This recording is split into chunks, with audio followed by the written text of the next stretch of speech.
Kate Murphy, You're Not Listening, What You're Missing and Why It Matters.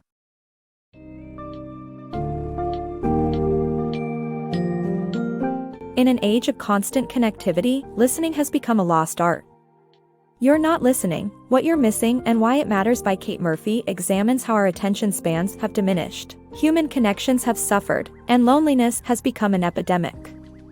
This summary aims to provide readers with valuable insights and tips to enhance their listening skills. By exploring the thoughts and experiences of expert listeners, such as journalist Naomi Henderson and hostage negotiator Gary Nosner, the summary will delve into the importance of staying curious, embracing uncertainty, and exercising empathy in conversations.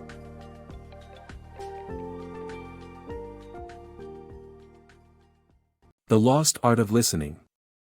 In an era where broadcasting ourselves through social media platforms is the norm, we seem to have forgotten the art of listening. Despite the constant connection, people feel lonely and isolated, and attention spans have dwindled to just 8 seconds. Smartphones and technological devices are partly to blame for this. Focusing on active listening can help forge deeper connections and cut through the background noise around us. Everyone has an interesting story to tell, and asking the appropriate questions can bring these stories to life. The Power of Listening. The book explores the importance of listening, specifically in focus groups, as a tool for gathering qualitative insights that big data can't always reveal. The author highlights the career of Naomi Henderson, a legendary focus group moderator who has conducted over 6,000 focus groups over a 50-year period. Her ability to make participants feel at ease and her techniques for open-ended conversations have provided valuable insights for companies to develop successful products that cater to their customers' needs. With the shift towards quantitative research in recent years, the book argues that listening skills are still essential to provide a fuller understanding of consumer behavior. The Power of Curiosity. Former intelligence officers, Gary Nosner and Barry McManus, possess a rare trait that enabled them to effectively talk with terrorists and criminals in crisis situations: curiosity. Nosner's eccentric habit of engaging strangers in conversation stemmed from his insatiable natural curiosity. McManus, meanwhile, was able to get a Pakistani nuclear scientist to admit to knowing Osama bin Laden by simply listening to him talk about African American history. These examples illustrate that effective listening requires genuine curiosity and the ability to interpret the conversation. When listening to someone who is upset, it is important to focus on what is causing their distress and encourage them to open up about it. Ultimately, being genuinely interested in others helps build rapport and fosters effective communication. The Power of Listening. Psychologist Judith Koch specializes in breaking down the closeness communication bias, where people prefer to talk to strangers than their partners. In her couples group therapy sessions, breakthroughs happen simply by being heard. The past is not a good guide to the present, so we should stay curious and listen without assuming. Stereotyping people by categories like gender, race, and profession leads to confirmation bias, and we must be open to the idea that others might have different, legitimate opinions. Overcoming the brain's reluctance to listen. In a study by the University of Southern California, brain scans revealed that people find it just as difficult to listen to opposing views as it is to face a bear. This is because, in present-day society, the biggest threats we face are social rather than physical.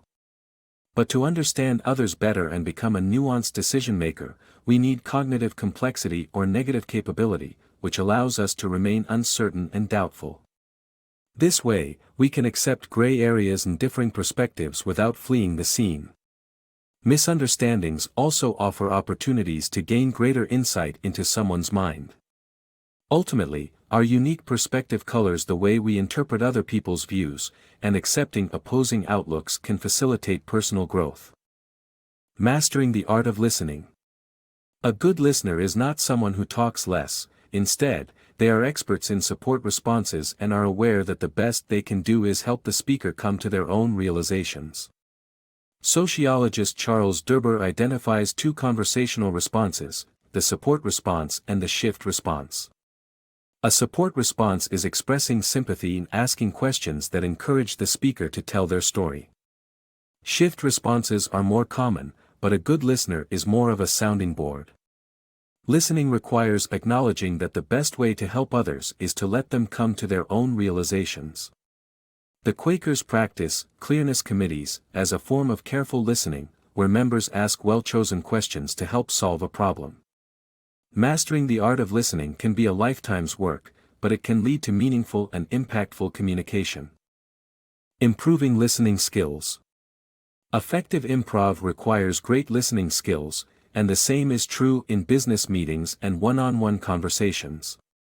Our inner thoughts and eagerness to control the narrative can easily derail us, but learning to focus and embrace silence can help.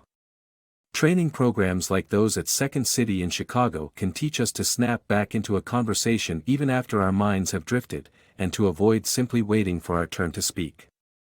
The goal is to truly listen and appreciate what the speaker is saying, which will allow us to respond more meaningfully.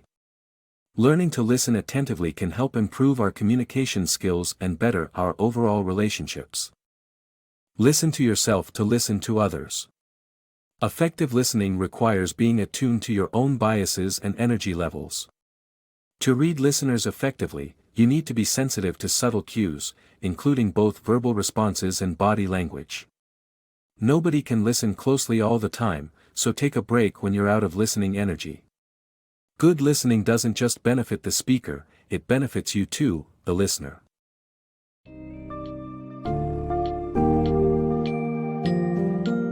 As Murphy's book highlights, being a good listener offers invaluable benefits to both the speaker and the listener. To truly connect with others, we must learn to ask the right questions, resist distractions, and comprehend the message behind the words. Through challenging our own biases and assumptions, we can forge deeper, more meaningful connections with those around us. Learning to be present and truly listen in conversations not only helps to stave off loneliness and isolation, but also aids in personal growth and the development of empathy. So, take a step back, quiet your inner voice, and practice the almost forgotten art of listening.